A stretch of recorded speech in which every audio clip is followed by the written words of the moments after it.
작년에 제가 거의 5배를 한 거거든요. 외국인이 우리 한국 와가지고 결제하는 게 1조 정도 된다는 거예요. 예뻐지고 동안이고 싶은 거는 본능적인 유전자에 새겨진 거라고 생각해요.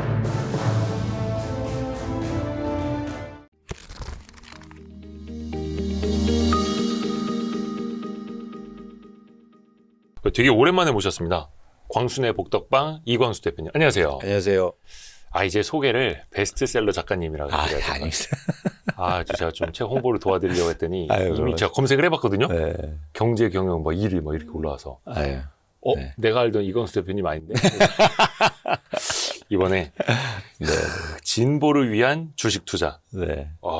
진짜 베스트셀러 올라 있습니다. 아유, 감사합니다. 대박입니다. 네. 베스트셀러 작가님. 운이 좋았어요. 네.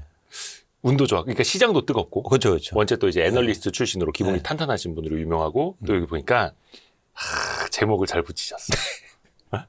진보를 위한 주식 투자니까 한쪽에서 쫙 사주는 거예요. 이거 보수는 보면 안 됩니까? 아유, 그런 의미도 있지만 중도는 보면 안 됩니까? 방향성의 의미이기도 해요. 방향성, 네. 어드밴스, 앞으로. 그렇죠, 그렇죠. 프로그레스. 프로그레스. 앞으로 우리가 간다. 그러니까 사실 투자는 예. 뭐 이 기자님 더 잘 아시지만 미래에 하는 거 아닙니까? 그렇죠, 그렇죠. 그래서, 성장. 예, 그런 의미에서 또 같은 중의적 의미도 갖고 있다. 그래서 그렇습니다. 스탁 인베스팅 포 프로그레스. 예.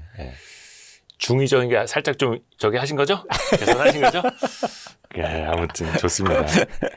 근데 이게 저는 그거 좀 여쭤보고 싶어서 그 투자를 하는 데 있어서 진보, 보수 뭐 스타일이 다릅니까? 스타일이 다른 거 아니고요. 제가 이제 그런 질문을 처음 봤거든요, 지금. 그래요? 네, 근데 좋아요.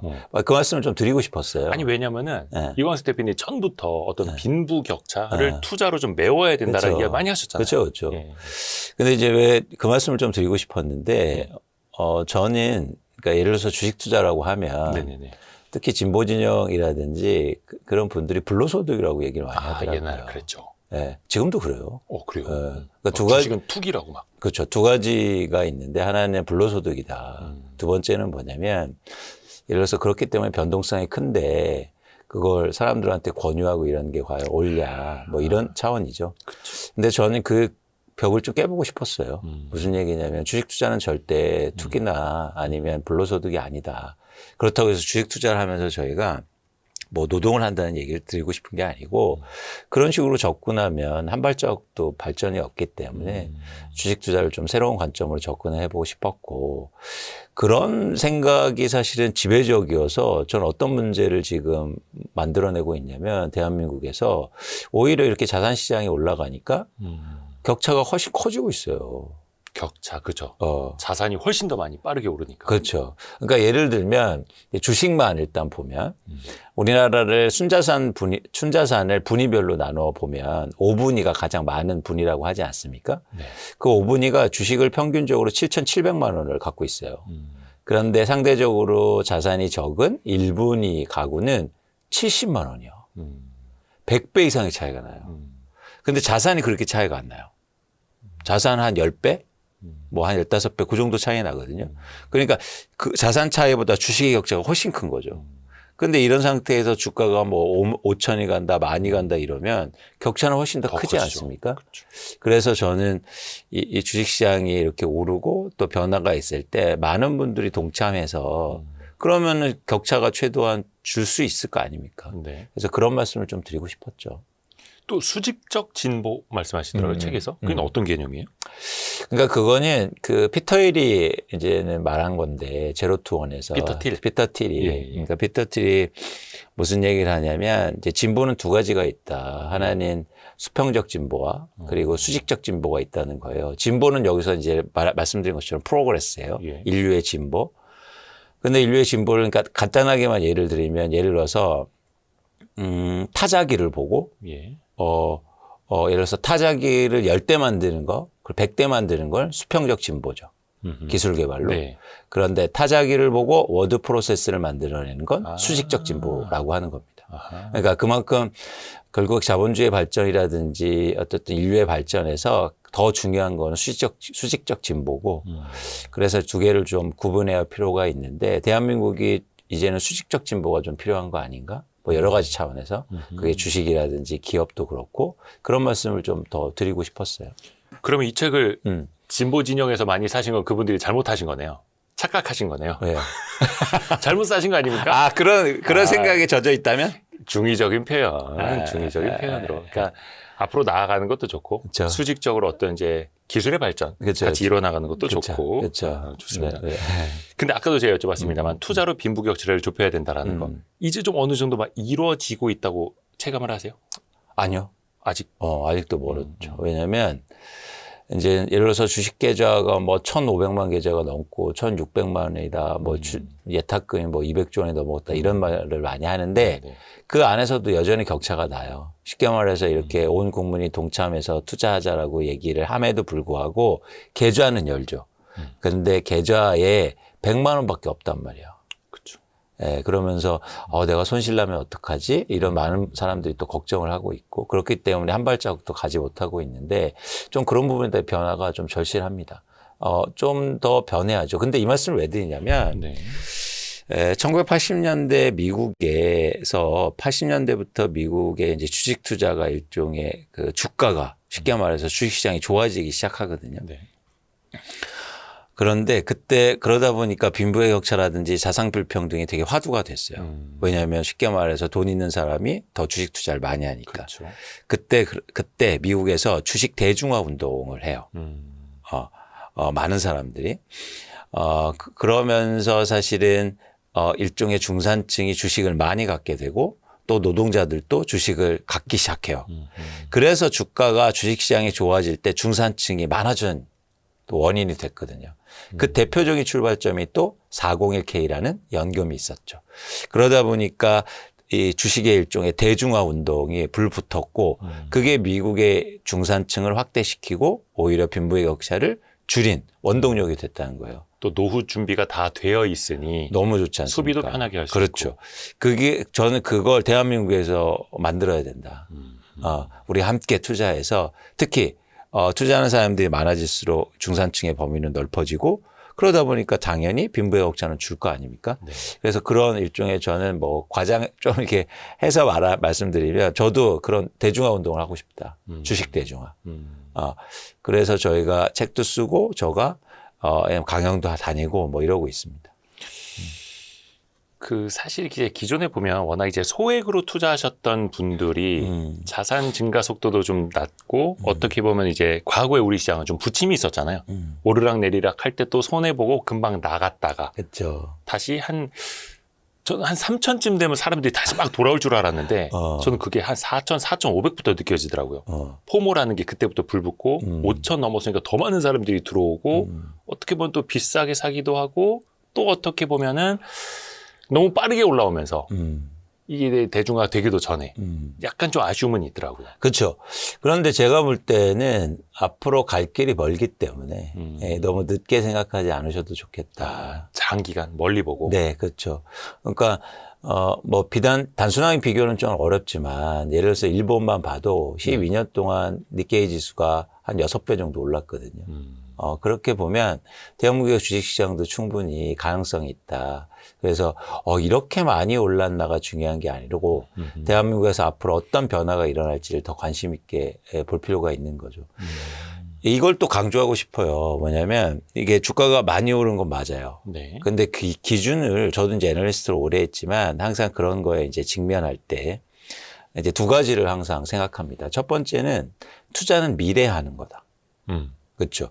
그래서 미래에셋 출신이시니까. 그 미래에 하다는 건 그거 아니에요. 아닙니까? 네. 오해했네요. 네, 미래에셋 여기 와이스트의 광고점 지금 왜 광고를 안 하시는 겁니까? 미래에셋 증권 주가 엄청 좋던데. 아무튼 그러니까, 그래서. ETF 광고 여기. 성장에 하시는 거다. 성장. 그러니까 미래에 하는 거다. 네. 그렇기 때문에 기준을 과거에나 현재에 두면 안 된다는 거예요. 근데 우리는 투자를 할 때 항상 아까도 말씀드렸듯이 이렇게 올랐는데부터 출발해요. 아하. 그건 기준이 과거에 있는 거죠. 아하. 우리의 질문의 방향성은 미래에 어떻게 될 건데, 향후로 어떻게 될 건데가 초점이어야죠. 그렇죠. 아무리 올랐다고 해도 더 오를 수 있으면 해야 되는 거 아닙니까? 반대로 그러면은 50% 떨어지면 할 거예요? 그럼 그때는 또 이렇게 말할걸요? 이렇게 떨어졌는데 해도 돼요? 손이 안 나가죠. 그래서 과거나 현재보다도 미래를 자꾸 미래하니까 자꾸 생각이 나는데 미래 해야 된다. 이게 이제 첫 번째고 두 번째는 틀릴 수 있죠. 예측과 틀릴 수 있죠. 네네네. 그래서 틀릴 걸 대비한 계획을 가지고 있으면 돼요. 그래서 너무 두려워하지 마시라. 틀릴 수 있죠. 네. 틀리는 건 숙명이에요. 주식시장의 본질이기도 해요. 그렇습니다. 네. 예측 불가능성. 근데 왜 우리는 그걸 두려워하느냐? 틀렸을 때를 준비하지 않고 있기 때문이에요. 그러니까 이 말이 되게 아이러니한 건데 주식 투자를 어떻게 하느냐? 돈을 벌려고 하죠. 네. 그런데 더 중요한 건 돈을 잃을 준비도 해야 된다는 거예요. 오. 네. 돈을 잃을 준비요? 네. 그 저 주시면 안 됩니까? 어떤 의미예요? 돈을 잃을 준비라는 게?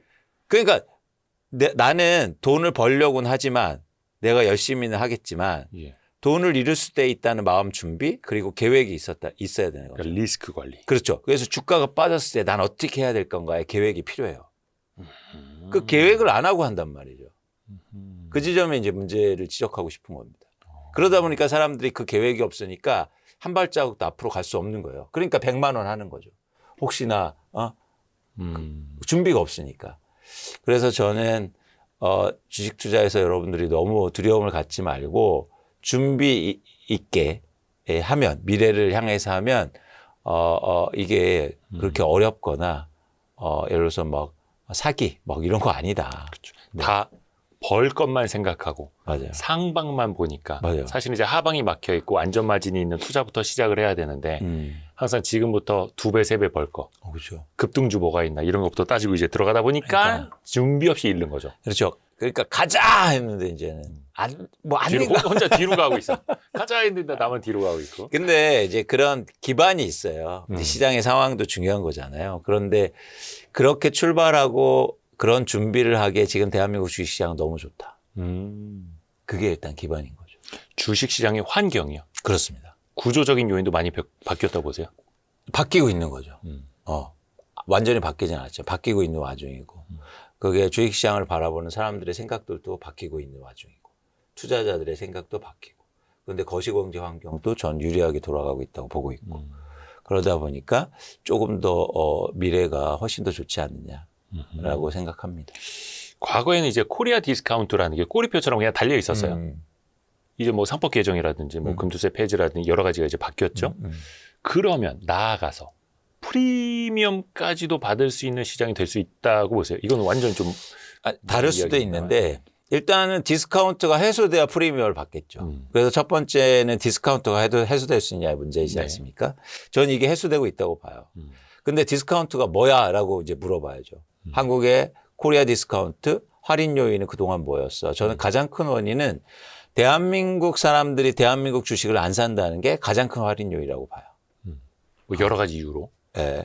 근데 이유를 배제하고 일단 그 행위 자체가. 네. 그러니까 제가 오랫동안 애널리스트 하면서 예를 들면 뭐 미국에 가서 월스트리트 가서 투자자들 만나서 한국 주식 쉽게 말해서 팔러 다닌 거 아닙니까? 네네. 제가. 그러면 그때마다 제가 꼭 물어봤어요. 궁금해서. 항상 있었으니까. 대한민국의 코리아 디스카운트 원인은 뭐라고 생각하십니까? 뭐 남북 문제인가요? 뭐 정치적 불안정성인가요? 뭐 뭔가요? 네. 물어보면 항상 동일하게 답을 하는 게 있었어요. 뭐냐면 니네도 안 사는데 왜 우리 보고 사라고 하냐. 예. 국민연금도 10년 동안 국내 주식 비중을 줄여와요. 줄여왔죠. 그런데 왜 우리 보고 사냐요. 이게 너 생각해봐. 네. 거기는 영어는 다 반말이니까. 네. 네. 너 생각해봐. 너 그게 이상하다고 생각하지 않아? 그렇게 좋은 거면 네가 사지. 그렇지. 너 나한테 먼저 추천해. 원래 그런 거야. 너 먼저 사고 나한테 얘기하는 거야. 근데 니네는 다 안 사고 미국에 와서 다 주식 사면서 거의 기획부동산처럼. 너 나한테 팔아 제끼려고 하는 거 아니야? 아, 이게 전 가장 중요한 코리아 디스카운트 원인이었다. 핵심을 찔러내요. 예. 그런데 이게 바뀌고 있잖아요. 대한민국 국민들이 주식을 사고 사기 있고. 시작하고 기관들이 사고 이제 연기금이 늘린다고 하잖아요. 이건 중요한 변화라고 봐요. 그래서 이렇게 사기 시작하면 이제 할인 요인이 해소되겠죠. 이제 해외에서도 야 너네 그거 왜 자꾸 사는데? 그렇죠. 이렇게 보는 거죠. 야, 뭐 좋은 거 있어? 요즘에 그 레딧이라는 미국 사이트에서 하이닉스 어떻게 사는 거냐고. 한국 주식 어떻게 사? 왜냐면 이제 마이크론 뭐 샌디스크에 비해서 그렇죠. 저평가돼 있으니까. 저평가돼 있으니까. 그런 게 이제 회자가 된대요. 그렇죠.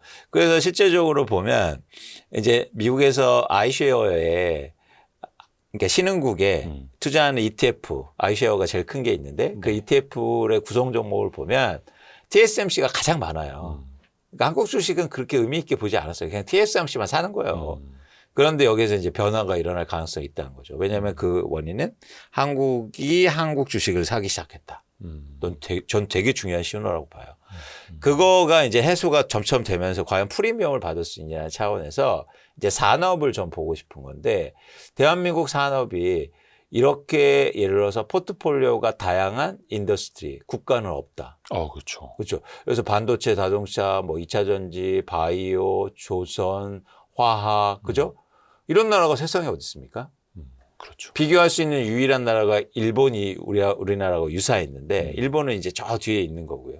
그렇다 보면 한국의 이런 디스카운트만 해소되면 한국의 그런 산업 구조에 대한 프리미엄을 전 받을 수 있다고 보는 거예요. 네, 그러면은 투자자들, 특히 외국인 투자자들이 한국 주식을 보는 눈이 완전히 달라지겠죠. 프리미엄을 주는 건 저는요, 외국인 투자자들이라고 생각해요. 네. 우리가 프리미엄 주는 것보다. 그러니까 우리는 깔고 가는 거고 그렇죠. 대한민국에서 태어나서 대한민국 원화 자산에 가장 많이 노출되어 있는 사람들이니까. 그렇죠. 근데 거기에다가 이들이 얹어주느냐. 그렇죠. 그러니까 이런 거예요. 쉽게 말해서 삶에서도 제가 보는 건 가족끼리 막 칭찬해요. 그 의미가 있습니까? 우리 아들 의자는? 머리는 좋은데 공부를 안 해서 이런 거. 네. 근데 이제 그 안에서 변화가 일어나서 이제 다른 가족들이 야, 지금 저거 좀 뭔가 변화가 있다. 저 집 아들. 뭔가 공부 열심히 하네. 이게 이제 프리미엄이거든요. 그래서 프리미엄은 항상 스스로는 못 붙여요. 그거는 그 자뻑. 자뻑. 프리미엄이 아니라 자뻑. 자뻑, 그렇지. 예, 그렇죠. 그러니까 여러분도 생각해 보세요. 나에 대한 프리미엄은 가족이 주는 게 아니고 친구가 주는 게 아니라 외부 사람들이 주는 거라고. 그러네요. 그래서 그런 프리미엄을 이제 보기 시작하겠죠. 외국인들이 볼 때, 야, 대한민국이라는 국가는 되게 흥미롭네. 이렇게 잘하는, 모든 걸 잘하는 국가가 과연 있을까? 뭐 반도체만 봐도 그런데 오히려 싸네? 이런 인식들. 그러면 사야겠다. 이런 것들이, 이런 인식의 변화가 앞으로 우리가 쉽게 말해서 한국 주식을 앞으로 이끌어나갈 중요한 변화죠. 그렇죠. 그래서 과거에 저도 이제 기자 생활할 때 보면 한국거래소 이사장이나 뭐 금융위원장이나 재경부 장관이나 이런 사람들이 한국 주식 뭐 이렇게 세일즈하러 뉴욕 가서 무슨 뭐 IB 관계자들 만난다라 할 때 제가 창피한 거예요. 아우 창피해. 그래서 맞아요. 진짜 저평가되어 있는데 그거를 해소해서 그들이 살 수 있는 시장을 만들어야지. 맞아요. 해소는 안 해놓고 가서 사주세요라고 하면 맞아요. 앞에서는 호텔에서 좋은 이제 밥 먹고 가겠으나 뒤에 가서 욕하죠. 그렇죠. 그렇죠. 아유, 점심 잘 먹었네 하고 가죠.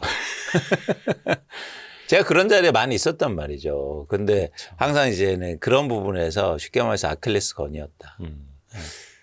그러고 보면은 이제 뭐 방산이라든지 조선이라든지 우리가 과거에 봤던 그 밸류에이션보다 확실히 또 이제 다른 레벨로 가고 있고 어떻게 보면 이제 또 반도체 여파 초호황인 것도 여러 가지 제도 개선이랑 맞물려서 또 같이 가고 있잖아요. 그렇죠. 환경이 좋아지는 거죠. 그렇죠. 그래서 저는 이런 인식도 향후로 가능하다고 봐요. 뭐냐면 대한민국이 없으면 전 세계가 돌아갈 수 있나? 핵심이죠. 예, 예. 그러면 우리가 생각하는 것보다 훨씬 더 프리미엄을 더 높게 줘야 되는 거 아닐까. 여러분 그러니까 뭐 와이스테이트도 그렇고 많은 분들이 많은 정보를 주기 위해서 노력하고 그런 세밀한 정보들이 필요하기도 합니다. 그런데 어쩌면 이런 큰 틀의 변화가 주식시장에서 더 중요할 수도 있어요. 예, 그래서 이런 부분에 대해서도 같이 한번 생각해 보시면 내가 왜 대한민국 주식을 앞으로 더 봐야 되는지 이런 이유가 될 수 있겠죠. 이런 질문 한번 드려볼게요. 서학개미 분들 미장 투자 많이 하시잖아요. 달러 자산 투자. 그러면 미장보다 국장의 투자 매력이 과연 높아졌을까? 더 커졌을까? 과거에는 많이 싸다. 근데 싼 건 사실은 싼 이유가 있다였는데 있었죠. 이게 조금 해소는 되고 있고 요즘에 서학개미들이 좀 갈팡질팡하는 거예요. 돌아오는 자금이 약간 또 있고 그래도 장기적인 성장이나 거버넌스 안정성을 보면 역시 미장인데 이 매력도는 좀 어떻게 보세요? 혹은 격차는? 이제 여러 가지 말씀을 드리고 싶은데 일단 첫 번째는 주식의 특징이에요. 주식은 언제나 사고 팔 수 있어요. 그렇죠. 그래서 저는 장기로 보지 않습니다. 그러니까 그 장기라는 건 뭐냐면 예를 들어서 S&P 500이나 뭐 예를 들면 다우지수가 한 30년 동안 계속 올랐어. 네. 그래서 나는 장기로 미국이 좋다고 봐. 근데 예를 들어서 2025년도에는 대한민국이 코스피가 80% 올랐고 그리고 미국이 33% 올랐단 말이에요. 네. 누가 좋았습니까? 대한민국이 좋았죠. 예. 그러니까 이런 거거든요.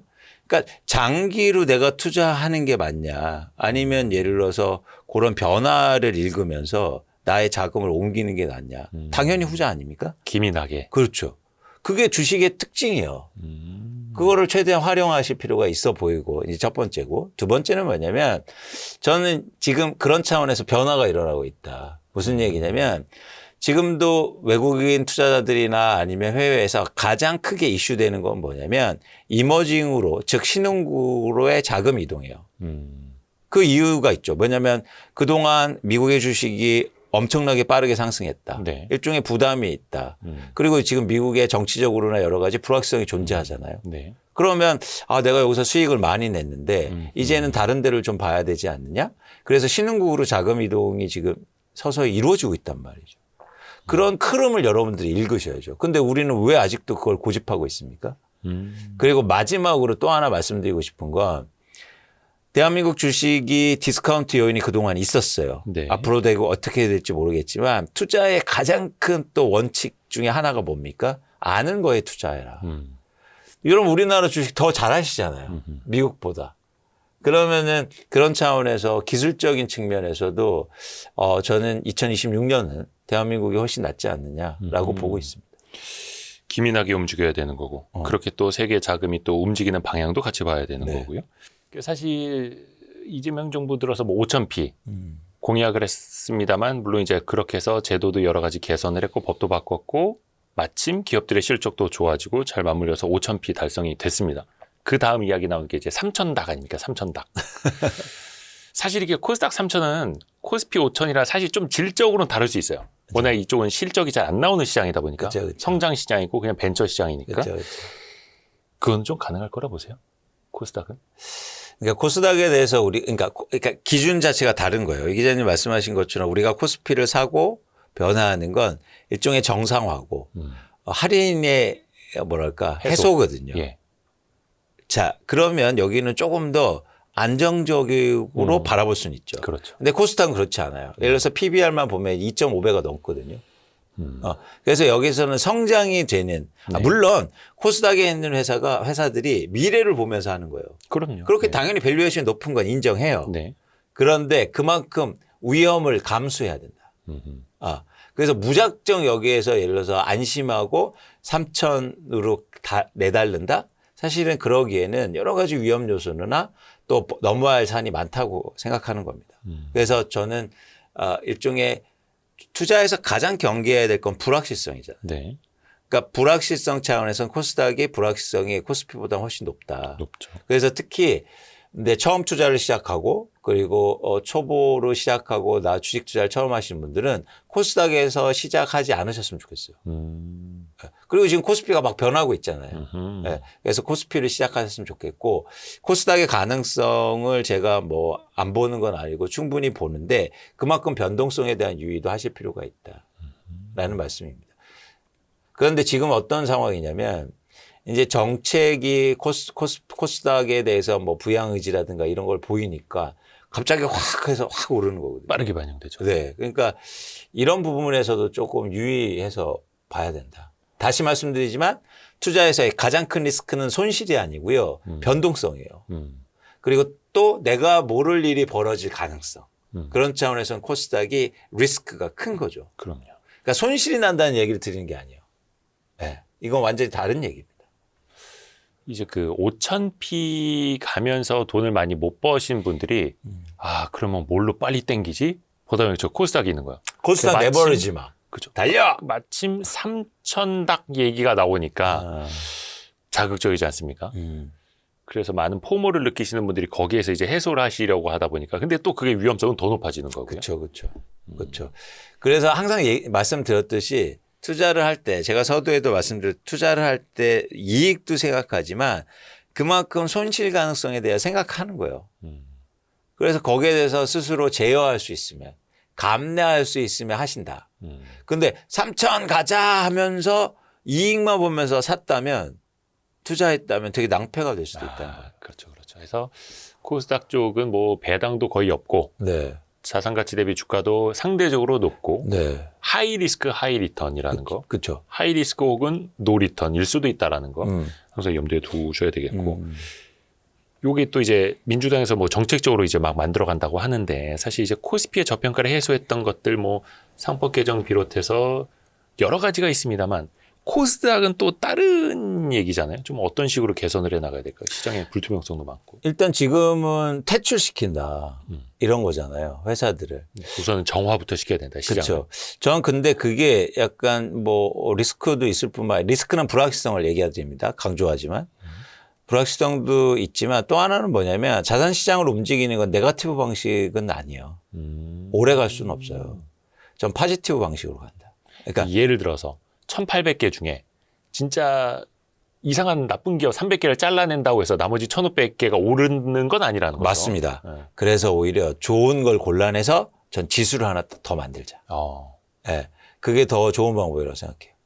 그러니까 사람을 등을 떠미는 것보다 이렇게 하는 게 더 좋거든요. 이게 오래 가거든요. 스스로 움직이게 하는 게. 그렇죠. 그러려면은 파지티브 방식을 활용하자, 사용하자.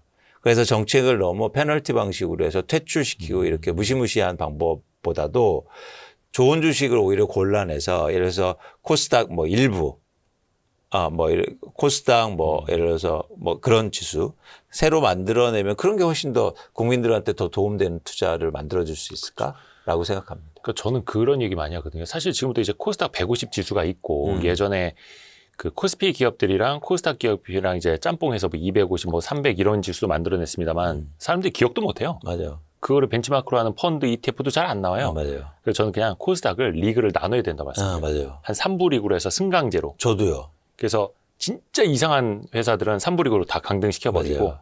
아직 실적은 안 나오나 꿈이 있는 기업은 2부 리그. 그렇죠. 실적이 제대로 나고 막 배당도 하는 기업은 1부 리그. 그렇죠. 이렇게 해서 이 회사의 CEO들, 창업자들이 비교해야 돼요. 아유, 저 회사 코스닥에 상장한 지 벌써 20년 됐는데 아직도 저기 2부 리그에 있네. 이런 이 회장님, 야, 내 친구 회사 지금 1부 리그 갔는데 맞아요. 우리도 1부 리그 가지. 야, 배당해. 이렇게 맞아요. 된다고. 그게 일본이 만들어내는 방식이에요. 일본이 주식시장을 예를 들어서 정상화 조치나 개혁 조치를 할 때 파지티브 방식으로 해서 부를 나누면서 사람들이 예를 들어서 나도 저기 가고 싶어. 이런 것들을 만들어냈단 말이에요. 그렇죠. 열심히 해요, 되게. 예를 들어서 뭐 ROE도 높이려고 하고 뭐 배당이나 자사주 소각도 하려고 하고 이런 노력들을 스스로 하게 만든다. 그 스스로 하는 노력을 만들 것. 법도 중요하지만. 그러기 위해서는 오히려 뭐 이자님 너무 좋은 말씀하셨는데 그것처럼 나누는 게 굉장히 좋은 방식이라고 생각합니다. 요거 저희보다 이제 더 큰 채널 가시면 그런 얘기 좀 해주십시오. 제가 혼자 Y3에서 떠들어봐야 영향이 좀 덜한데. 아닙니다. 예, 그 진보분들이 많이 보시는 그 큰 채널 있지 않습니까? 한번 했어요, 제가. 그러세요? 네. 오, 네. 이거 중도도 봐도 됩니까? 나한테 왜 이러시는 거예요? 보지 말란 얘기는 없죠. 네, 그렇습니다. 투자 전략 쪽으로도 좀 여쭤볼게요. 네. 코스피 코스가 너무 이제 빠르게 오르다 보니까 이제 놓쳤다는 탄식들이 많아요. 그래서 아마 레버리지로 막 하려고 급하게 하려고 하는 게 있다 보는데 지금 시장은 어떻게 보세요? 아직도 기회가 있다고 보십니까? 그럼요. 충분하다고 보고 있고 특히 코스피 지수는 훨씬 더 갈 길이 멀다. 그렇게 보고 있어요. 갈 상단이 많이 남아있다. 상방이. 네. 좀 더 길게 보면. 그래서 저는 아직도 코스피가 할인을 받고 있고 저평가 받고 있기 때문에 더 좋아질 여력이 많다고 생각하고 있고요.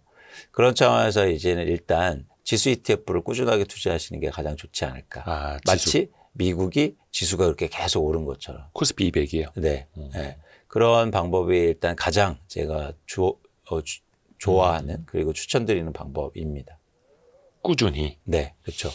근데 사실 이게 코스피 200 지수 투자 꾸준히는 미국은 어떻게 보면은 사이클보다는 뭐 소비 기업들이 왜냐면 그 3억 인구 그 자체가 또 글로벌 시장이고 하니까 부침 없이 우상향이 됐으나 우리는 과거에도 봤듯이 사이클 산업들이 많잖아요. 대표적으로 이제 반도체가 그러했고 그래서 꾸준히 모아나가는 게 과연 될 것인가 이게 항상 의문이 붙더라고요. 근데 그 사이클이라는 것에 저희가 이제는 많은 분들이 말씀하시는데 그 사이클이 흥미로운 지점이 있어요. 뭐냐면 교차예요. 교차한다고요? 네, 예를 들어서 자동차가 안 좋으면 반도체가 좋았다가 반도체가 안 좋으면 자동차 예를 들어서 뭐 조선이 좋았다가 뭐 이런 교차가 있거든요. 근데 그 교차를 잘 보시면 오히려 우리나라 산업이라든지 경제가 확 꺾은 적은 사실은 흔치 않아요. 역사적으로. 한꺼번에. 네. 그래서 충분히 우리가 길게 봐도 좋은 시점이라고 보고 있고 또 하나 뭐냐면 이렇게 지수가 5천이 되고 이런 상태에서도 아직도 저평가돼 있다는 거죠. 그래서 제가 말하는 거는 꾸준히 투자하자는 게 뭐 10년 동안 하자는 건 아니고 그 저평가가 해소될 때까지. 네. 그 정도는 꾸준하게 타실 필요가 있다라고 보는 거죠. 사실 지난해 상반기까지는 사실은 반도체 삼성전자 없이 한 3천 몇백 포인트까지는 갔었던 그죠, 거고 그죠. 지금 시장의 주도주는 누가 봐도 이제 반도체 중심이잖아요. 네. 거긴 이견이 없으신가요? 없죠. 주도주는 두 가지 성격을 갖고 있어야 되는데 네. 첫 번째는 무조건 주식이 오르는 주식이어야 되고 두 이미 번째 주가로 나타난다. 그렇죠. 네. 두 번째는 뭐냐면 이유가 분명한 주식이 상승한 이유가 분명한 거죠. 근데 반도체는 둘에 해당되죠. 주가가 오르고 있고 또 하나 이유가 분명합니다. 바로 이유는 실적. 더 좋은 실적. 그래서 그런 관점에서 주도주일 뿐만 아니라 이제 앞으로도 한국 주식시장에 중요한 그런 주도주 역할을 할 것으로 보고 있죠. 다른 섹터는? 그래서 전반적으로 보면 이제 가능성이 있는 건데 상대적으로 반도체보다 더 좋은 섹터는 아직은 없다고 봐요. 예. 그래서 반도체가 이제 시장을 완전히 끌고 가는 거고, 그래서 반도체가 이제는 이 확장된 무슨 뭐 반도체 장비라든가 이런 쪽으로 이제 가는 거고, 좀 더 지켜보면 저는 이제 지켜보고 싶은 건 예를 들어서 자동차라든가 아니면은 뭐 방산도 보고 있고 그런 변화도 이제 읽을 수 있는데 지금 반도체를 이길 만한 주식은 없다라고 생각합니다. 또 왜 로봇을 비롯해서 꿈이 큰 섹터 혹은 테마들이 있잖아요. 아직 실적은 없고. 네. 이건 좀 어떻게 보세요? 저는 모르겠어요. 저는 이제 바텀업 애널리스트였기 때문에 쉽게 말해서 섹터를 분석하고 건설 섹터. 기업을 분석하고 이런 입장에서는 꿈이 있는 회사들 별로 좋아하지 않아요. 개인적으로. 물론 꿈은 중요한데 현실 가능하고 숫자로 보여주는 꿈이어야 돼요. 제가 보는 꿈은. 숫자로 증명하는 꿈. 그렇죠. 예를 들어서 뭐 단순한 비교는 좀 어렵겠지만 뭐 여러분 이해하기 쉽게 이제 오해는 마시고 예를 들어서 수학 시험을 50점 맞는데 그 친구가 아무것도 하지 않고 그냥 이야기로만 나 5년 후에 수학 90점 맞을 거야 얘기하는 거 사실 근거가 없잖아요. 근데 봤더니 같은 50점이라도 예. 30점, 40점, 50점으로 하는 학생이 있어요. 네네. 그럼 가능성이 있어 보이지 예, 않습니까? 예. 저는 그래서 숫자를 중요하게 생각하는 입장에서는 그런 꿈도 숫자로 증명돼야 된다. 그런데 아직까지 말씀하신 것처럼 숫자로 보여주는 게 많지는 않아서 그건 왜냐면 또 다시 돌아가면 주식 투자의 장점과도 연결이 돼요. 그때 사면 돼요. 그러니까 예를 들어 잘 보시면 엔비디아 주가도 이렇게 오르다가 갑자기 확 오릅니다. 그렇죠. 그건 뭐냐면 꿈이 실현될 때 오르거든요. 그러니까 꿈이 실현될 때 여러분 그때 사시면 돼요. 미리 사갖고 막 고생할 필요는 없다. 물론 이제 꿈이 실현될 때는 이미 주가가 많이 올라 있겠지만 꿈이 실현되지 않아서 이를 수 있었던 저 많은 주식들의 리스크는 피할 수 있다는 거죠. 맞죠. 위험은. 뿐만 아니라 또 하나 뭐냐면 모르겠습니다. 이게 여러분들하고 그러니까 많은 분들하고 주식을 투자하는 관점이 달랐을 수 있겠지만 저는 주식 투자하실 때 절대 수익을 추구하셨으면 좋겠어요. 절대 수익이요. 네. 그러니까 상대적으로 막 예를 들어서 이거죠. 지금 코스피 지수가 뭐 80%라서 왜 내 주식은 뭐 80%도 안 되고 뭐 60% 70%밖에 못 올랐을까? 어떤 주식은 200% 오르고 지난해 그 천일고속이 666% 올랐거든요. 그럼 나는 왜 저걸 못 샀을까? 천일 동안 오르는 줄 알았어요. 계속 상한가 하길래. 그러니까 왜 이렇게 몰랐을까? 이게 비교하는 순간 불행해지죠. 그렇죠. 그래서 투자는 여러분들 절대 수익을 추구하시라. 그래서 주식을 나중에 사도 늦지 않습니다. 근데 자꾸 어떤 생각이 드냐면 삼성전자가 10만 원 갔을 때도 무슨 생각? 야, 내가 5만 원 때도 안 샀어. 근데 무슨 10만 원에 사? 야, 안 사. 내가 그 뭐 얼마나 벌려고 사? 아니요? 난 그냥 5%만 올라도 돼. 근데 실적이 좋아져. 10만 원에 사야겠다. 근데 계속 오르잖아요. 이것처럼 오히려 그 절대 기준으로 목표치를 가지면 수익을 굉장히 안정적으로 낼 수 있다고 봐요. 그래서 그런 차원에서는 꿈이 실현될 때 사도 된다. 네. 처음부터 막 파운더가 아니지 않습니까? 네네네. 네. 그렇죠, 그렇죠, 네. 그렇죠. 그래서 그런 전략이 더 좋지 않을까. 미리 산다라는 건 그만큼 상방도 크게 열려 있겠으나 하방도 거의 이제 제로에 수렴할 정도로 이제 열려 있다라는 뜻일 테고. 맞습니다. 그게 연결된 거예요. 여러분 위만 잡고 보니까 뭐 1000%, 2000%만 보니까 그런 건데 그만큼 리스크는 훨씬 컸죠. 그래서 숫자로 증명하는 꿈을 좋아한다라고 말씀해 주셨는데 이게 사실 이것도 이제 바이오 섹터랑 빗대 봐도 역시 이게 기업별로 확 달라요. 요즘에 이제 라이센스하고 잘하는 기업들 실적 나오는 심지어 어떤 뭐 알테오젠이라고 그냥 말씀드려도 되겠다. 거의 이제 코스닥 시총 1위 뭐 왔다 갔다 했으니. 근데 거기는 이제 뭐 배당한다 하더라고요. 그래서 그렇죠. 돈을 버니까. 바이오 기업이 배당을 한다. 그래서 이것도 좀 이례적인 일인데 그러면 바이오 섹터는 좀 어떻게 봐야 돼요? 근데 바이오 섹터는 제가 모르는 분야예요. 그러니까 저는 뭐 건설 했었고 그다음에 예를 들어서 뭐 다른 인프라도 했었고 그다음에 예를 들어서 한국전력 이런 유틸리티도 했었고 이제 전공을 그런 쪽으로 이제 했기 때문에 그런 주식은 분석해 왔는데 이게 산업은 좀 연결된 지점이 있거든요. 예를 들어서 저는 반도체를 이해할 수 있어요. 왠지 아세요? 건설회사가 반도체 공장 지어줬거든. 저 팹 다 가봤어요. 팹 지어줄 때. 아, 그래요? 그래서 그 기계장치도 다 보고. 그래서 그거 아무나 못 들어가거든요, 팹. 근데 지어질 때 가보고. 왜냐면 건설사가 짓지 않습니까? 건설사가 자동차 공장 져요, 안 져요? 졌죠. 그러니까 다 연관이 있었어요. 원전도 짓고. 근데 물론 바이오도 예를 들어서 뭐 셀트리온 이런 거 공장은 지어주긴 했지만. 송도에. 그러니까 그런 부분 제외하고 예를 들어서 지금 아주 특수한 분야는 사실 이해가 되게 안 된단 말이에요.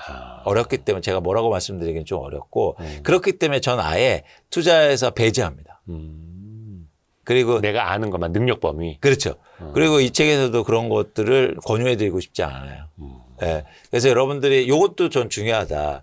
내가 아는 거를 최대한 투자하시고 알 수 있는 거 그리고 공부해서 그 벽을 넘을 수 있는 거를 하시는 것이 중요하지 수익률만 쫓아서 하다 보면 그러면은 불확실성이 훨씬 더 클 수 있다는 거예요. 그래서 어떤 분이 뭐, 야, 봐봐. 내가 바이오에서 1000% 벌었어. 그런 분은 있죠. 그런데 잘 보시면 금액이요, 적어요. 그렇죠. 잘 모르면 비중을 씻기가 쉽지 않죠. 맞아요. 근데 결국은 여러분들은 펀드 매니저가 아니기 때문에 일반 투자자들은 펀드 매니저가 아니기 때문에 우리는 수익률을 초점하는 게 아니라 수익 금액이 중요해요. 그렇죠. 근데 예를 들어서 삼성전자나 반도체 주식은 1000만 원 사실 수 있잖아요. 근데 막 변동성이 큰 바이오 주식을 1000만 원 사실 수 있습니까? 모르겠습니다. 여러분들이 사자와 같은 심장을 갖고 있으면 살 수 있겠죠. 근데 그게 쉽지 않단 말이에요. 그러면 한 50만 원 사볼까? 100만 원 사볼까? 이렇게 되거든요. 그 50만 원치 사서 2배 나도 인생 못 바꾸죠. 그렇죠. 근데 뭐 1000만 원 이렇게 사고 이런 투자가 훨씬 더 의미가 있다. 그 비중을 실을 수 있는 투자. 네. 그런 투자에서는 오히려 조금 이제 아는 거 그리고 큰 투자 그리고 불확실성이 적은 투자를 하는 게 좋지 않을까 생각합니다. 능력 범위 내에서. 네. 물론 또 이제 뭐 생명과학 전공하시고 아니면 바이오주만 좋아하시는 분 입장에서는 또 이게 능력 범위 안에 완전 스트라이크 존 한가운데 짚고 일 수 있는 거고요. 또 그 리츠 투자도 말씀하신 적이 많거든요. 근데 리츠는 왜 이렇게 주가가 부진해요? 리츠는 일종의 보수적 투자에 가깝거든요. 배당을 받는 구조니까. 그러다 보니까 상대적으로 주식시장이 이제 호황일 때는 리츠가 상대적으로 주목을 못 받는 경우가 한 가지 있고 네. 두 번째는 한국의 주식시장에 상장된 리츠들이 이제는 막 상장될 때는 굉장히 뜨거웠잖아요. 네네네. 그 뒤로 조금 운영을 좀 뭐랄까 잘 못했다고 전 판단해요. 유상증자도 많이 하고 그러면서 자산의 확대라든가 아니면 뭐 이렇게 처분이라든가 이런 것들에 대한 자산 운영도 조금 뭐랄까 원활하게 하지 못하더라 보니까 투자자들한테 그렇죠. 투자자들한테 좀 외면을 받은 게 아닌가 이런 생각을 좀 들고 있고 최근에 근데 조금씩 이제 변화되는 조짐이 보이고 있는데 어쨌든 시간이 좀 필요해 보입니다. 이 리츠는 시간을 쌓는 거거든요. 네, 부동산 일종의 투자기 때문에. 배당은 잘 나오나요? 그래도 약속한 배당. 그럼요. 약속은 배당은 잘 나오는데 근데 주가가 떨어지니까. 배당 투자 좋아하시는 분들 상당히 많은데 그래서 미국 기업들 같은 경우 뭐 배당 성장 개념에 배당 뭐 황제 개념 이런 거 많잖아요. 국장에서의 배당 투자는 좀 어떻게 보세요? 또 어떤 전략이 필요할까요? 전 국장에서 배당주 투자는 지금은 없다. 제가 배당주 투자는 크게 두 가지가 조건이 필요하다고 봐요. 첫 번째는 너무나 당연한 게 네네. 배당 수익률이 높을 것. 그렇죠. 근데 배당 수익률이 저는 8% 이상이 되어야 된다고 생각해요. 오, 시가 배당률로요? 네, 네. 그리고 두 번째 조건은 배당을 자주 해줄 것. 분기 배당. 그래서 월 배당도 좋고. 어. 왜냐하면 이게 되게 횟수가 중요한 건데 은행이 돈을 버는 구조를 한번 보세요. 예. 은행은 예를 들면 2천만 원을 꿔주고 금리를 4%로 꿔줘요. 네.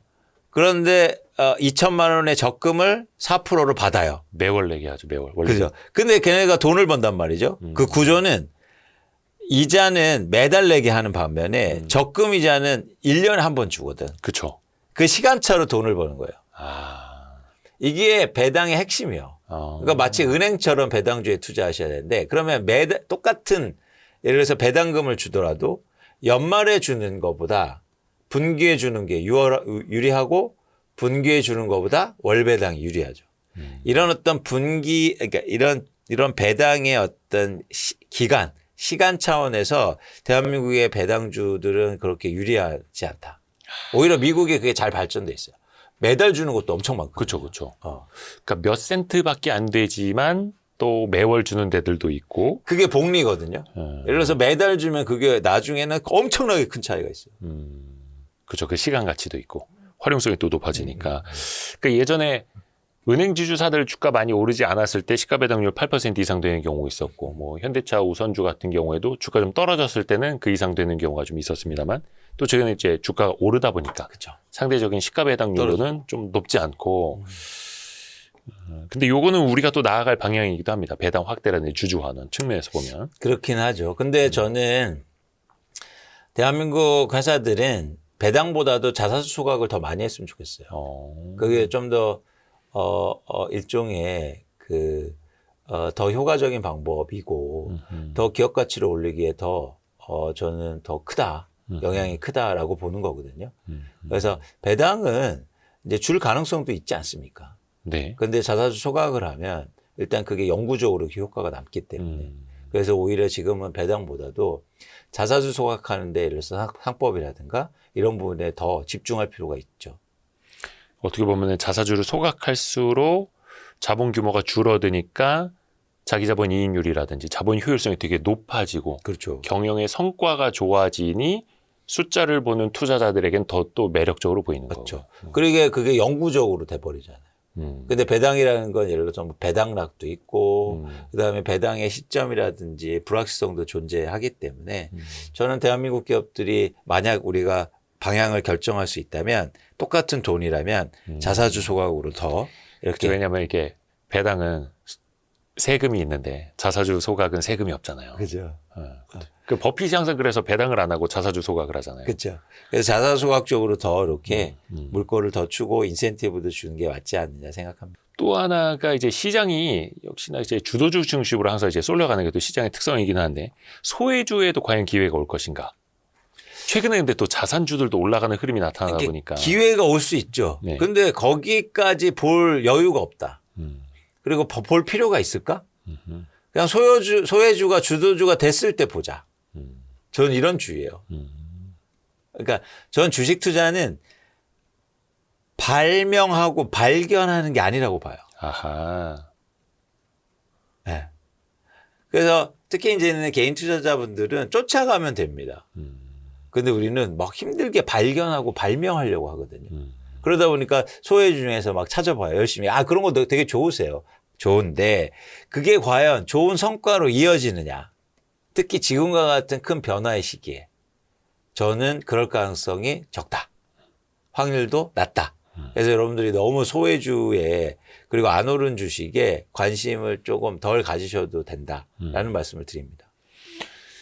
물론 이제 주식을 발굴하고 뭐 탐방 다니고 콩콜 듣고 주담 통화 하시는 분들도 있지만 그게 사실은 대중적인 투자 방식은 아니고 모두가 또 그렇게 할 수 있는 것도 아니고 그렇죠. 그건 이제 플러스 알파를 노리시는 맞습니다. 이 이제 전문 투자 프로의 영역을 가려는 분들이 이제 그렇죠. 그렇게 하시는 그렇죠. 거고요. 그래서 그런 분들을 뭐 존중하고 이해하지만 대다수의 분들은 그게 한계가 있고 그리고 그 문법을 이해하기도 힘들거든요.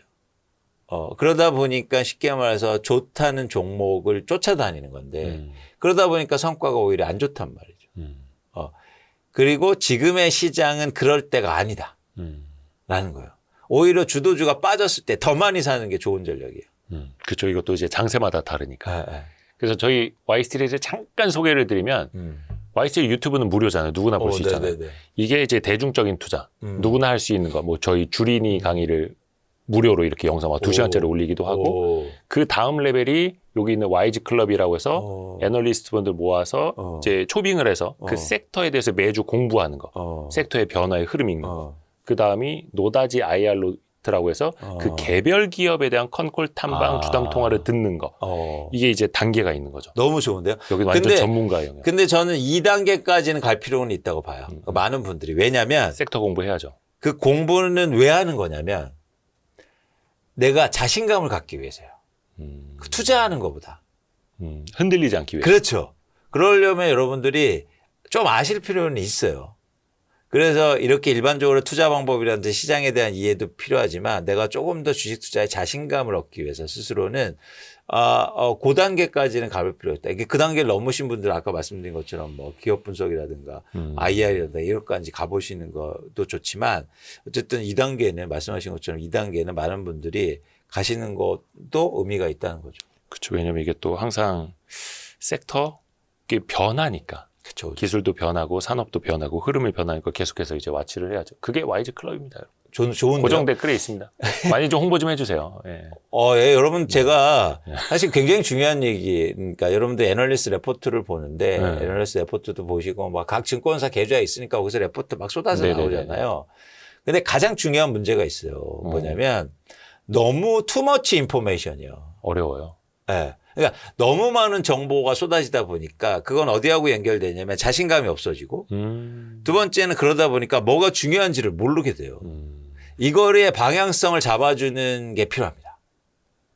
그래서 여러분 여기 클럽에 들어오셔서 이 정보 중에서 진짜 중요한 게 뭔지를 골라주고 그러면서 여러분들이 자신감을 갖고 그건 의미가 있다. 그래서 왜 펀드 매니저들도 그렇고 국민연금도 그렇고 애널리스트 리포트 다 나오는데 굳이 그 애널리스트를 전주까지 불러서 설명을 듣는 거잖아요. 맞아요. 저희가 하는 게 진짜 그겁니다. 좋은 말씀. 네, 자, 그렇습니다. 제가 20년 동안 했으니까 여러분 애널리스트를 뭐 연금이고 뭐고 막 안 만나본 사람 없잖아요. 제가 미국 가서 비왕도 만나봤다고요. 근데 이제 최근에 좀 안 좋게 됐지만 그분은 어쨌든 그분은. 근데 제가 그 말씀을 드리는 이유가 자. 솔직히 말씀드리면요. 뭐 내가 펀드 매니저를 20년간 해서 30년간 해서 나 수익률이 좋아. 그분들이요. 그만두고 나오잖아요. 개인 투자를 못 해요. 알려주는 데 익숙해져 있고. 그리고 골라주는 데 익숙해졌거든. 이건 역설적으로 어떤 거냐면 그렇게 중요한 정보를 골라내고 알려주는 게 그만큼 중요하다는 얘기예요. 맞아요. 근데 나 잘하는 줄 알고 예를 들어서 막 나 수익률이 엄청 매니저 때 잘 나갔어. 그래서 야 이거 내 돈 해야지 지금 뭐 하고 있는 거야. 이게 나와요. 안 됩니다. 주식 투자. 그만큼 정보를 선별해주고 좋은 정보를 알려주고 그다음에 그거를 분석하고 해석해주는 걸 스스로 안 해봤기 때문에 능력이 없는 거예요. 그래서 역설적으로 그게 굉장히 중요하다. 맞아요. 그래서 개인 투자자는 사실은 이제 애널리스트 역할, 펀드 매니저 역할을 또 다 같이 해야 되고. 그래서 같이 하셔야 되잖아. 어렵죠. 참 건설주 애널리스트셨고 최근에 건설주 보면요 안 오르다가 급등한 주식들도 있고 뭐 이게 좀 원전하고 엮이는 것들도 있고 좀 하거든요. 건설주는 좀 올해 어떻게 보세요? 그 관심군 안에 있습니까? 아니요, 없습니다. 없습니다. 왜 안 좋아요, 별로?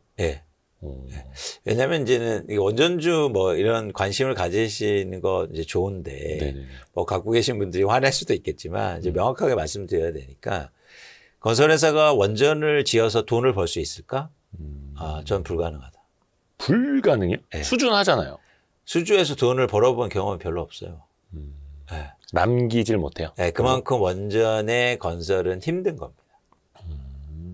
좋은 거면 다 달려들었겠지. 근데 왜 소수만 그걸 질까요? 기술력 뭐 이게 아니라? 그건 별로 재미없기 때문이야. 이게 되게 아이러니한 부분이에요. 잘 보세요. 말씀드렸듯이 우리는 이렇게 생각하죠. 소수가 해서 돈을 많이 벌 거야. 네네네. 그죠? 그런데 예. 돈을 안 버니까 소수가 하는 거예요. 돈을 못 버니까. 이 두 가지를 구분할 수 있어야 돼요. 오. 예를 들면 엔비디아가 돈을 왜 이렇게 많이 법니까? 자기네밖에 못 하니까. 그 지점이죠. 예. 그런데 그 GPU가 돈이 안 돼요. 그래서 엔비디아만 해요. 그럼 그건 좋은 건 아니죠. 근데 막 엔비디아가 좋다고 하면 안 되잖아요. 여러분 보세요. 직접 지금 예를 들어서 돈을 벌고 있나? 돈을 벌어본 경험이 있나? 쉽지 않다. 원전. 그래서 안 하는 거예요, 다. 그러니까 과거에도 원전 건설로 그러면 건설사들이 이제 그 레퍼런스 있는 건설사들이 좀 있는데 그게 과거에 큰 수익이 되지는 않았던 거예요. 없습니다. 심지어 손실 나는 것도 많고 왜냐면 공정이 되게 힘들고 오래 걸리고 또 외국에서 하고 이러기 때문에 쉽지 않은 문제예요. 그래서 소스만 해요. 근데 소스는 왜 하느냐 그럼 어쨌든 고정 비용은 나오니까 그래서 조금이라도 이익이 나올 것 같으니까 기대를 걸고 희망을 갖고 하는데 우리 투자자들이 희망이나 기대 그런 걸 갖고 하기에는 조금 저는 그래서 뭐 지금의 시장과 이해하고 뭐 이래서 한국 전력도 오르고 막 다 오르니까 한번 가자 뭐 이런 건데 봐봐 안 오랐잖아. 그래서 건설 에너지도 이제 쓰겠죠 레포트 그거 보고 이제 움직일 수는 있어도 근원적으로 저희가 문제 의식은 가져야 되고 또 마찬가지로 계속 강조하지만 불확실성이 있다는 거예요. 근데 우리가 그렇게 넓게 가질 필요는 없다. 예를 들면 지금 원전을 만드는데 예를 들면 원전과 관련된 뭐 계측기를 만든다든지 이런 회사들은 실제로 돈을 벌거든요. 차라리 그런 게 훨씬 더 낫지 않습니까? 네.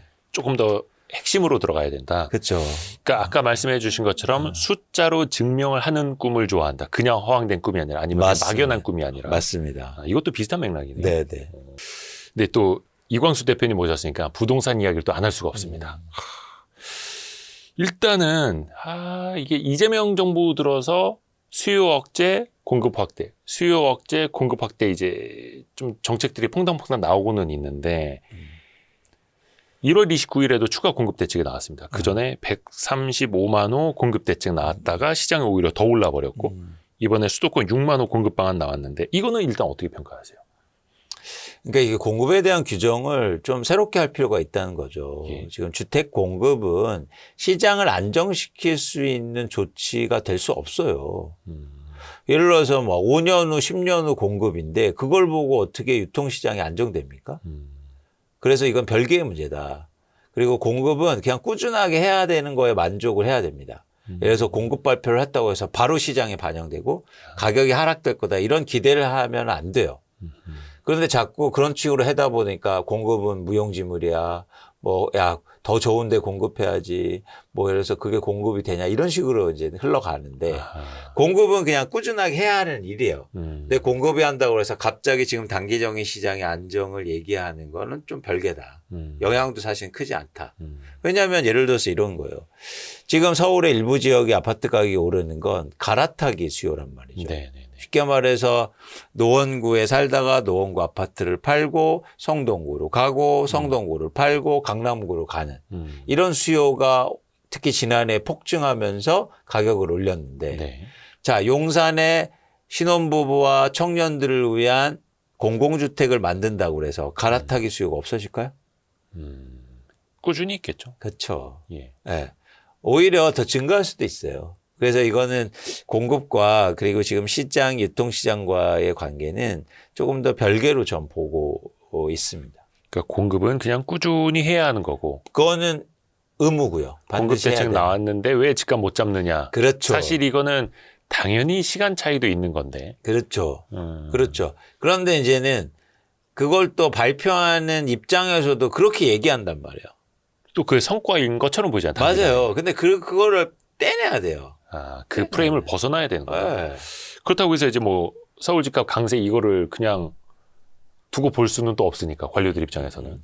그런데 이제 공급하는 질적인 내용, 방식 가지고도 좀 이견들이 많아요. 뭐 서울시 같은 경우는 이제 정비 사업, 재건축 재개발 활성화해서 이제 민간의 공급 방식으로 빨리 늘려야 된다 이 얘기고, 중앙 정부의 방침은 계속해서 뭔가 임대를 낀 공공 중심의 공급. 여기 역시나 이제 포커스가 있잖아요. 이거는 좀 어떻게 봐야 될까요? 민간 중심의 공급을 풀려면 이제 결국에는 재건축 재개발, 예를 들어서 뭐 이주비 대출 규제라 이런 거 풀어야 되는데.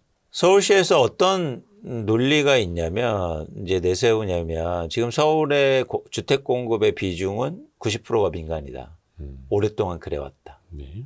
그래서 민간 중심으로 공급을 돌려야 공급이 증가한다라는 거잖아요. 네. 그런데 여기서 역설적인 측면이 있는데 민간이 그렇게 공급을 해왔는데 왜 이렇게 집값이 안정이 안 됩니까? 그건 무슨 얘기냐면 민간의 공급은 집값을 안정시킬 수 있는 공급이 아니라는 거예요. 민간은 주택 공급을 왜 합니까? 목적이? 팔려고. 아니 돈을 벌려고 하죠. 예. 팔아서. 예. 그렇죠? 그 얘기는 뭐냐면 공급을 하는데 가격이 올라야 돼요. 그러니까 민간한테 맡겨놓으면 가격은 오르는 거예요. 공급을. 왜냐하면 그렇잖아요. 그래 돈을 벌잖아요. 네. 그래서 이 공급 구조를 사실은 바꿔야 돼요. 대한민국의 주택시장의 불확실성이 크고 또 가격이 많이 오른 원인 중에 또 하나가 뭐냐면 공공 비중이 너무 낮기 때문이에요. 그러다 보니까 시장이 과도하게 민간에 맡겨져 있고 그래서 주택 가격이 크게 상승한 원인이다. 제가 판단하고 있거든요. 그래서 공공 비중을 늘려야 된다. 그런 차원에서 최근에 이제 공급 방향이 저는 시장을 안정시키기 위해서 어쩌면 장기적으로 네. 안정시키기 위해서 의미가 있는 조치라고 보고 있는 거죠. 그래서 공공 비중이 너무 낮아요. 근데 우리나라 부동산 시장이 이렇게 예를 들어서 민감하고 중요한데 공공의 역할을 그동안 못했다는 게 되게 아이러니한 부분이죠. 근데 이게 어찌됐든 간에 둘 중에 하나만 해야 되는 게 아니라 사실 공공과 민간이 같이 공급을 확대하면 더 좋은 거잖아요. 근데 이쪽은 규제 때문에 민간 중심의 공급은 눌려 있고 그러면 공공으로 확대한다고 해도 효과는 좀 과거보다는 제한적일 수 있잖아요. 이제 시점이나 기간 뭐 지금 시장 환경의 문제인데 네. 지금만 말씀드리면 지금의 민간의 공급을 늘리면 집값은 폭등합니다. 그래요? 네. 그건 뭐냐면 재건축 재개발을 해야 되는데 그럼 멸실주택이 증가할 거 아니에요. 네네네. 그럼 집값이 어떻게 돼요? 집이 없어지는데? 근데 그거는 또 일시적일 수 있으니 아니요. 일시적인 상승을 좀 용인하더라도 장기적으로는 공급을 확대해야 된다 이런 논리도 있잖아요. 그렇지 않아요. 자산 가격은 한 번 오르면 쉽게 내려가지 않습니다. 근데 그렇다 한들 묶어놓는다고 과연 집값이 안 오르냐? 한두 건의 거래만으로도 지금 뭐 몇십 주 연속 상승, 뭐 신고가 행진 이렇게 또 이어지잖아요. 그러니까 공공이 역할을 한 다음에 늘리자는 거예요. 어, 같이 하는 게 아니라. 공공 역할이 어느 정도 공급을 늘려준 다음에 네, 풀더라도 그때 풀자. 그렇죠. 공공의 역할을 어느 정도 충분히 한 다음에 그 다음에 민간에 니네 해라고 하는 거죠. 공공의 역할을 이렇게 같이 말씀하신 것처럼 같이 하는 거 이상적이긴 하지만 네. 근데 그게 또 시장에 또 다른 부작용을 만들 수 있기 때문에 일단 공공의 비중을 어느 정도 많이 늘린 다음에 민간을 해도 늦지 않다. 그러면 이제 언제까지 지금 뭐 토지거래 허가구역도 그렇고 사실 이제 수요를 좀 억제해 놓은 규제 방식이 공급을 확대를 시켜놓고 이 공급으로 인해서 시장이 좀 안정되면 그때 규제도 풀겠다 이건데 공급 확대로 인해서 시장이 안정이 안 되고 있으면 네. 역설적으로 이 규제도 수요 억제책도 못 푸는 거잖아요. 그렇죠. 그럼 계속 잠겨 있는 거고 그렇죠. 매도 물량도 잠기는 거고 맞아요. 매물도 잠기고 맞아요. 그럼 뭔가 좀 어떻게 실타래를 좀 풀어야 되지 않겠습니까? 그게 이제 말씀하신 것처럼 매도 물량이에요. 그 실타래를 완전히 풀 수 있는 그 딱 코어에 뭐가 있냐면 매도 물량이 있어요. 그래서 집을 갖고 있는 사람들이 시장에 매물을 내놓으면 실타래가 풀리기 시작할 겁니다. 근데 그게 단기간으로 놓고 보면은 양도세 중과를 피하려는 그런 매물들일 텐데. 네. 그렇죠. 그래서 거기를 건드리고 있는 거죠. 근데 그거는 어찌됐든 간에 뭔가 억압하는 방식이잖아요. 이때까지 안 팔면 양도세 중과된다. 마지막 기회야 이런 방식이잖아요. 아니에요. 집을 왜 안 팔까를 생각해 볼 필요가 있어요. 왜 안 팔까? 그간 가장 큰 원인 중에 저는 정책의 신뢰가 없기 때문입니다. 그랬었죠. 그러니까 예를 들어서 지금 중도세, 그러니까 중과세, 양도세 중과 규정은 4년 전에 있었는데 도입되는데 네. 계속 유예해줘요. 예. 그러다 보니까 팔 이유가 없었어요. 그러니까 그 법의 특성뿐만 아니라 한국의 부동산 정책의 설계 자체가 그래요. 방향성이. 뭐냐면 이게 어느 때 되면 풀어줬다가 어때 되면 쪼였다가 막 이런단 말이죠. 신뢰가 없어요. 네. 그래서 지금은 그 개별 법의 방향성도 중요하지만 더하기 이재명 정부가 부동산 정책을 어떻게 바라보고 있느냐를 나타내는 굉장히 중요한 지점이라고 봐요. 그래서 여기에 대해서 예를 들어서 하기로 한 거 아니냐. 처음 법을 만들 때부터. 그러면 그거를 난 지킨다. 그 신뢰성을 확보하는 순간 사실은 집을 갖고 있는 사람들은 거기를 믿고 팔기 시작할 겁니다. 근데 그 양도세 중과 회피 물량이 나오더라도 5월 9일 계약분까지일 거고 그럼 이제 그 이후에 그래봐야 3개월인데 3개월 이후에는 또 어떻게 될 것인가를 또 봐야 되죠. 안 파는 사람들은 안 팔 거고 네. 그럼 매물은 계속 잠겨 있을 거 아니에요. 네. 일시적 예를 들어서 그들 말로는 뭐 금매가 나올 수는 있겠으나 그게 자산시장에서 또 중요한 건데 뭐냐면 한번 떨어지면 거기에서 앵커가 잠기면서 네. 거기서부터 출발하잖아요. 일단 집값의 안정에 도움이 될 거고 또 하나 뭐냐면 내가 이제는 세금을 많이 낸다고 하니까 예를 들어서 이제 나 안 팔아 하고 했어요. 네. 근데 집값이 조금씩 떨어져요. 그리고 시간이 많이 남았잖아요. 이제 한 3, 4년. 그리고 또 하나 그래서 보유세가 중요한 거죠. 그래서 보유세를 또 얘기하고 있단 말이죠.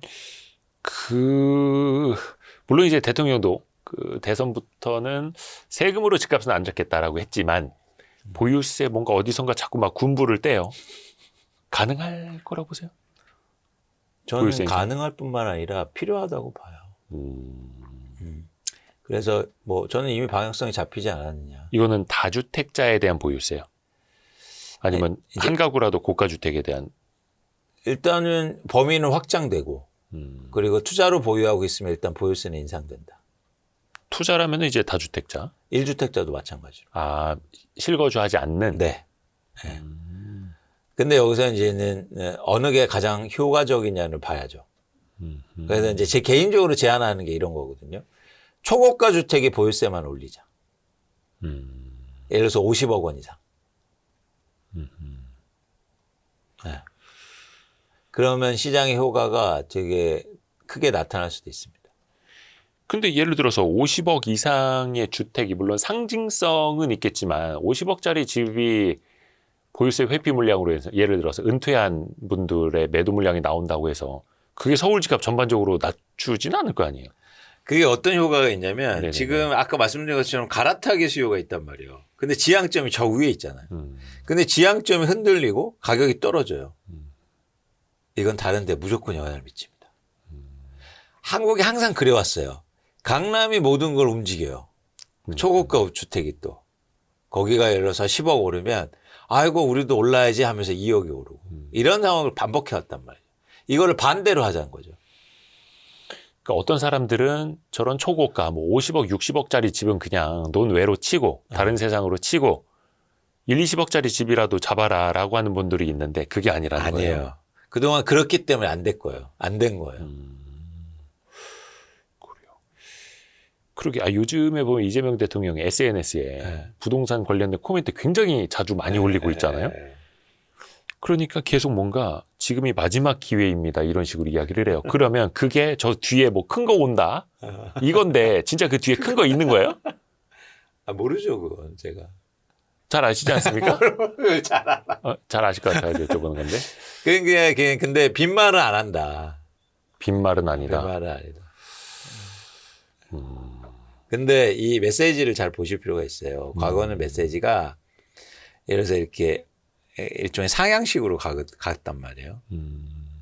그런데 지금 메시지가 하향식으로 들어오고 있어요.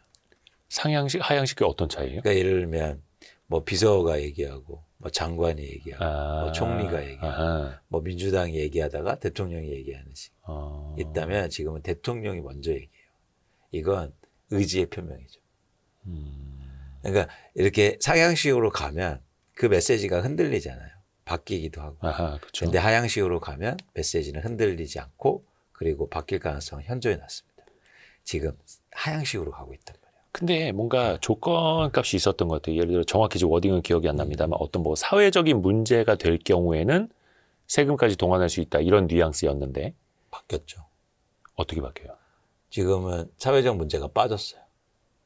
그래 이미 사회적인 문제 임계점은 지났다고 보는 거예요. 그렇죠. 일부 뭐 그런 상황에. 그리고 저는 지금 시점이 대통령은 중요하다고 생각해요. 지금 시점이요? 2026년 상반기가. 근데 예를 들어서 보유세 인상하더라도 누구나 이거는 생각하듯이 지방선거 전에는 못할 거 아니에요. 아니 기술적으로도 불가능합니다. 근데 예. 메시지가 메시지 관리. 예. 그리고 지금 그런 신뢰를 보여주는 게 지금 시점이 가장 중요하다고 보는 거예요. 그래야 부동산 시장이 안정되고 그리고 그럴 수 있다. 지금 시점이. 그러니까 지방선거 전에는 보유세를 못 올리더라도 의지를 보여주면서 메시지 관리를 하다가 그러면 이건 뒤집어서 말씀드리면 지방선거 이후에는 보유세 올릴 수 있다 이렇게 돼요? 가능성이 좀 높다고 봐요. 그때 막 보유세 얘기 나왔을 때 막 여당 내에서도 막 최고위원 회의에서도 막 이견 나고 막 안 된다고 막 이랬었잖아요. 그게 전형적으로 상향식으로 가는 거지. 근데 이제는 하향으로 내려오잖아요. 최근에 어떤 발언이 있었냐면 아까 똑같이 이 기자님 말씀하신 것처럼 네네.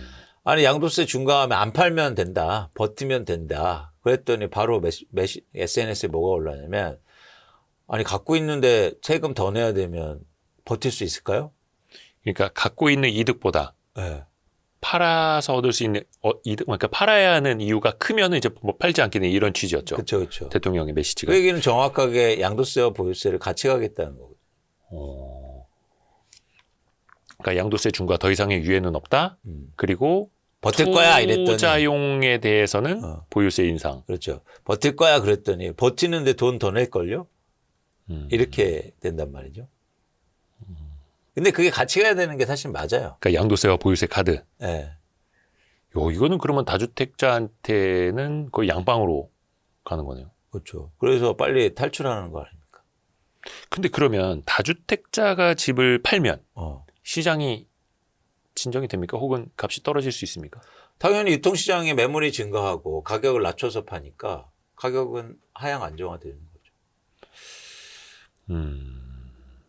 그러면 또 이제 다주택자 입장에서 보면 이걸 이제 되게 순기능으로 보시는 분들 입장에서는 그들이 전 월세 주택을 공급하는 임대사업자들이고 임차인들도 결국에는 그런 집이 있어야 살 수 있을 텐데 그러면 다 실거주만 하도록 하고 투자용은 규제를 하면 지방에 있던 사람도 어찌됐든 간에 아들, 딸이라도 서울로 보내서 실거주하게 하면은 세입자들은 나와야 하고 그래서 전월세 물량이 더 없어지니까 오히려 그 피해가 세입자들한테 돌아간다 이런 논리도 있잖아요.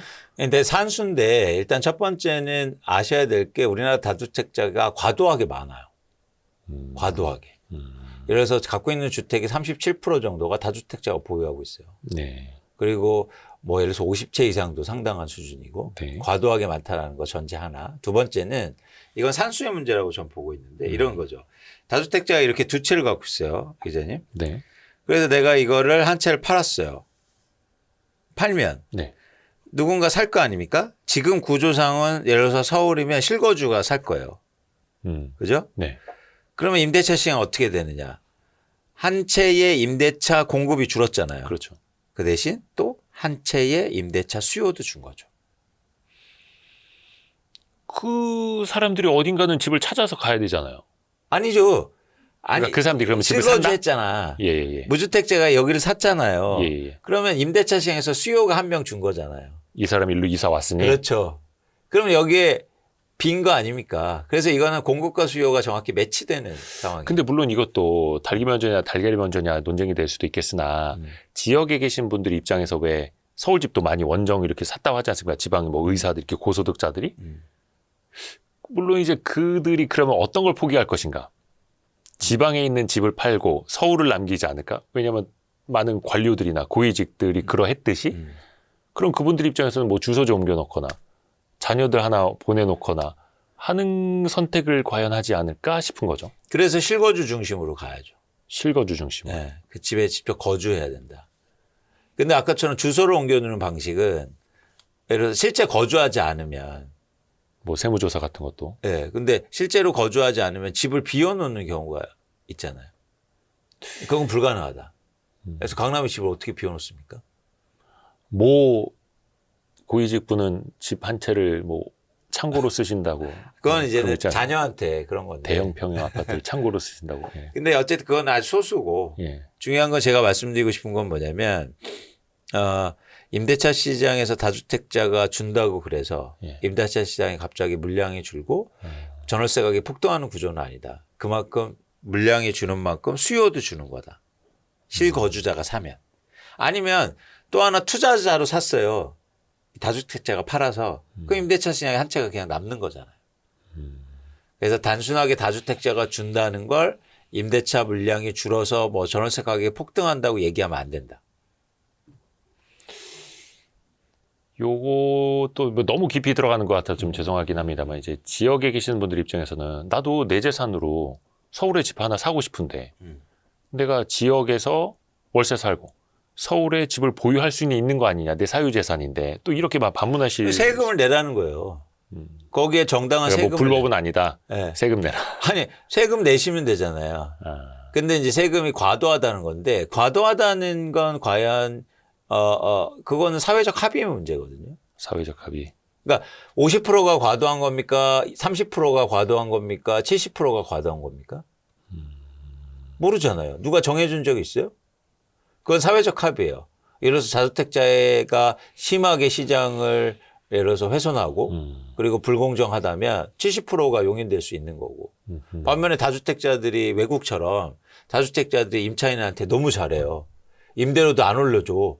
예를 들어서 막 10년 동안 계속 살게 해요. 한 달 안 올려주고, 그 다음에 오히려 막 임차인들한테, 잘해주고 이러면 사실은 30%도 과도한 거죠. 그거는 이제 사회적 합의에 따라서. 그렇죠. 거기에서 예를 들어서 뭐 지금처럼 다주택자가 이익을 많이 봤을 때 이제 중과가 최대한 80% 이상인데 그거 너무 세다. 너무 세다는 건 과연 그 사람이 결정하는 게 아니지 않습니까? 그러면 이제 무주택자 입장에서 이제 내 집 마련 전략도 항상 이제 고민인데 그러면 그런 다주택자들의 매물이 막 나올 때가 기회입니까? 보통 이제 그런 경우에는 그게 전형적으로 언제였냐면 2023년, 2022년 때였거든요. 그때 서울의 아파트 가격이 막 몇 억씩 뚝뚝 빠지잖아요. 그때 막 금리 올라갈 때요? 그렇죠. 예. 그때 뭐냐면 전형적으로 매물이 증가해서 나오는 현상이거든요. 네네네. 그러면 그런 시기가 올 수도 있는 거죠. 물론 이제 유추를 해보면 예를 들어서 강남에 집을 하나 갖고 있고 다른 지역에 집을 갖고 있는 사람이 둘 중에 하나만 선택하라. 보유세 엄청 올라간다라고 하면 지금까지의 상식적으로는 강남 집을 택하겠죠. 아니 근데 이제 처음엔 양도세니까. 양도세는 뭘 선택할까요? 세금을 더 많이 내야 할 걸 선택하겠죠. 그래서 양도세만 집중하면 강남 집을 먼저 팔아야 돼요. 근데 이렇게 빠져나올 수 있잖아요. 예를 들어서 2주택자면 다주택자니까 한 채 싼 집을 먼저 팔면은 1주택자가 되잖아요. 그러면은 난 강남 집이 있어도 1주택자야. 그리고 여기에 실거주해.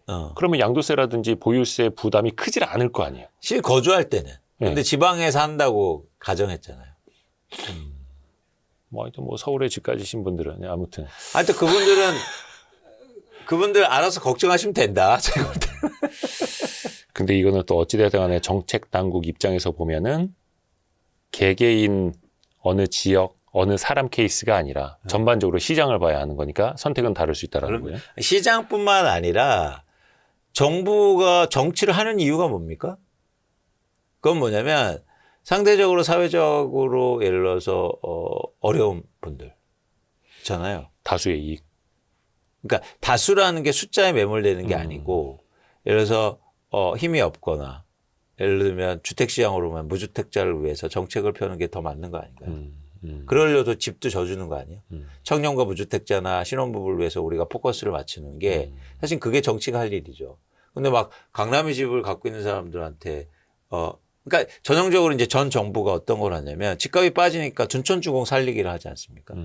그러니까 그게 바로 정치가 해야 될 일이냐는 거에 대해서 과연 퀘스천을 우리는 던져야 된다는 거예요. 그러니까 다기론적이고 이러면 그렇지 않습니까? 정치는 누굴 도와줘야 돼? A하고 B가 있어요. 한 사람은 돈이 많은 사람, 또 한 사람은 돈이 적은 사람이 있어요. 그러면 정치는 이 중간에 서는 게 아니라 돈이 없는 사람들한테 힘을 써주는 게 그게 정치의 할 일 아닙니까? 그래서 사실은 이제 진보와 보수라는 좌우 양 날개가 필요한 거죠. 어떨 때는 이렇게 뭐 예를 들어서 세금 많이 내는 사람도 어떻게 뭐 정부가 정책적으로 해야 되는 거 아니냐 이런 또 주장을 하시는 분들이 있는 거고 세금 많이 내는 사람들의 그 세금으로 어려운 분들을 이제 같이 분배를 해야 되는 거 아니냐 또 이렇게 보는 시각이 있는 거니까 어렵습니다. 근데 지금의 대한민국은 그럴 때가 아니다. 쉽게 말해서 아파트만 따지면 강남에 아파트를 갖고 있는 사람들은 수십억 원을 벌었는데 그거를 보호해주기 위해서 전 사회가 사회적인 어떤 배려를 해준다? 그게 여러분 정당화 될 수 있다고 봅니다. 그러기에는 이미 너무 많이 쏠려버렸다 이런 취지예요. 그렇죠. 불균형이 너무 크다는 거예요. 근데 지금 예를 들어서 최근 3년 동안 보유세를 계속 깎아만 왔어요. 네네네. 뭘 위해서 깎아줬냐는 거죠. 네.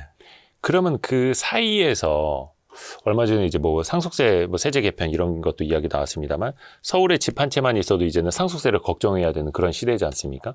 그러면 뭔가 1주택자라든지 이제 뭐 서울에 그냥 평균 매매 거래 가격도 뭐 15억, 16억 이런 시대니까 그러면은 여기가 허리란 말이죠, 이제는. 물론 허리가 이제 거의 예전에 가슴까지 올라갔습니다만 그러면 여기는 뭔가 이게 표현이 어떨지 모르겠습니다. 피해는 없게 해야 되잖아요. 피해는 없이. 그래서 제가 개인적인 주장이지만 어쨌든 그래서 초고가 주택만 네네네. 보유세를 올리자. 그래서 우리나라 50억 아파트가 전체 아파트에서 차지하는 비중이 0.9%밖에 안 돼요. 근데 그런 초고가 주택에 대한 과세를 하는 건 시장 안정화에도 도움을 뿐만 아니라 정당한 조치라고 저는 보는 거죠. 근데 그 0.9% 50억 이상 주택에 대한 보유세를 높이면 이게 또 시장 전반적으로 영향을 미칠 것이다. 저는 가능성이 크다는 거예요. 이거 50억 이상 주택의 보유세 인상에 대해서는 어떻게 좀 뭐 컨센서스가 있는 겁니까? 아니면 완전히 이제 아니 대표님만의 제가 주장하는 거예요. 아니 이게 왜냐면은 뭐 정책 토론회라든지 이렇게 해서 막 상향식으로 이제 반영이 될 수 있는 거잖아요. 그럴 수 있겠죠. 근데 이미 이 얘기를 대통령이 한번 했어요. 기자간담회에서. 50억 이상 주택에 대해서. 그래요? 어떤 얘기를 했냐면 50억 이상에 대해서만 보유세를 부과해야 된다는 시중에 말이 있다. 그 이건수 의원님. 내가 한 말은 아니다. 네. 그렇게 대통령이 내가 한 말은 아니다. 이건수 대표님 유튜브 본 거 아닙니까? 모르겠습니다. 제가 처음에 얘기했죠. 제일 처음. 그래요? 또 영향력 있으신 분이어가지고. 아니요. 진보를 위한 주식 투자 읽으신 거 아닙니까? 그분이? 여기엔 그런 내용 없어요. 없나요? 이건 주식만 주식이구나. 있어요. 주식만 있어요. 진보를 위한 부동산 투자가 아니었구나. 오늘 이광수 대표님과 함께 진보를 위한 주식 투자 이 책 내용도 같이 이야기를 해봤고요. 또 많은 분들이 이제 이미 베스트셀러에서 저희 와이스트리지 뭐 홍보해드릴 이제 저기도 없겠습니다만 많이 또 사랑해 주십시오. 부동산 이야기까지 또 입체적으로 종합적으로 많이 들어봤습니다. 너무 감사합니다. 아유, 고맙습니다. 우리 광순의 복덕방 이광수 대표님 고맙습니다. 고맙습니다. 고생하셨습니다. 감사합니다. 감사합니다.